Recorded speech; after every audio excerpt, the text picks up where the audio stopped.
Meanwhile, the remains of Margaret Garcia, a domestic worker in Saudi Arabia killed by her co-worker, has arrived in the country. The Overseas Workers Welfare Administration, or OWA, confirmed on October 3 the alleged murder of Garcia. The agency said that the suspect, a Kenyan co-worker of the victim, is already under police custody. Sa kwento sa amin, parang nagkakainggitan eh.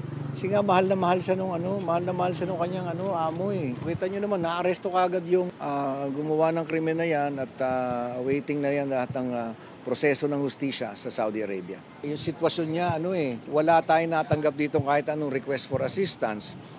Wala rin problema sa kanyang Philippine Recruitment Agency, wala rin problema sa kanyang Foreign Recruitment Agency. So, na-process lahat ito ng maayos.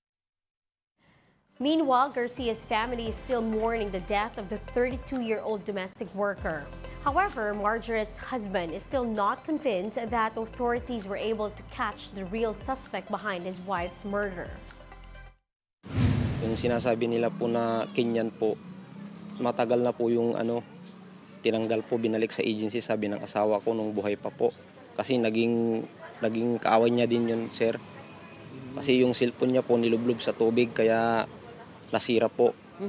Pero yung bunso po na nurser, yun ang bumili ng bagong cellphone ng asawa ko. Gusto ko lang po yung totoo po kung ano talaga ang nangyari po, sir. Lahat ng katanungan masagot po, sir.